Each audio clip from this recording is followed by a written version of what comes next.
Hotel ஸ்டைலில் pepper chicken வீட்டில் எப்படி செய்யுதுன்னு பார்க்கலாமா? வாங்க.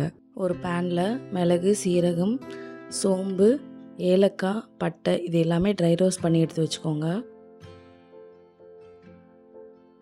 இன்னொரு பேன் எடுத்துக்கோங்க, ஆயில் போட்டுக்கோங்க.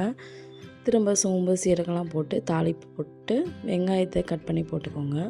இப்போ நம்ம ட்ரை ரோஸ்ட் பண்ணி வச்சுருந்தோம்ல, அது கூடவே இஞ்சி பூண்டும் சேர்த்து அரைச்சிக்கோங்க. அரைச்சி இதில் மிக்ஸ் பண்ணிடுங்க. மிக்ஸ் பண்ணி நல்லா எண்ணெய் பிரிஞ்சு வந்ததும் டொமேட்டோ கொஞ்சம் சேர்த்துக்கோங்க. இப்போ சிக்கனை கழுவி வச்சுருக்கேன், அதை எடுத்து போட்டுக்கோங்க. தண்ணி நீங்கள் எதுவுமே எக்ஸ்ட்ரா ஊற்ற தேவையில்லை, சிக்கன்லேருந்தே தண்ணி விடும். இது நல்லா வதங்கி வந்து சிக்கன் நல்லா குக் ஆனதும் திரும்ப உங்களுக்கு பெப்பர் தூள் எல்லாம் வேணும்னா போட்டுக்கோங்க.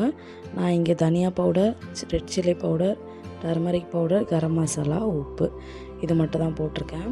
போட்டு நல்லா வதக்கி எண்ணெய் பிரிஞ்சு நல்லா அது குக்காகி கலரே சேஞ்ச் ஆகும். ஸோ அது வந்து கரெக்டான ஸ்டேஜு. இப்போ நீங்கள் ஸ்டவ்வை ஆஃப் பண்ணிவிடுங்க.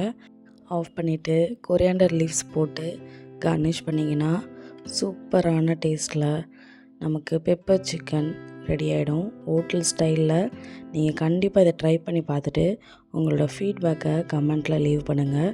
இதே மாதிரி அடுத்தடுத்து என்னென்ன ரெசிபிஸ் போடலான்னு சொல்லிட்டு நீங்கள் சஜஸ்ட் பண்ணுறீங்களோ அதை நம்ம இந்த சம்மரில் ட்ரை பண்ண போகிறோம். கமெண்ட் பண்ணுங்கள், ட்ரை பண்ணா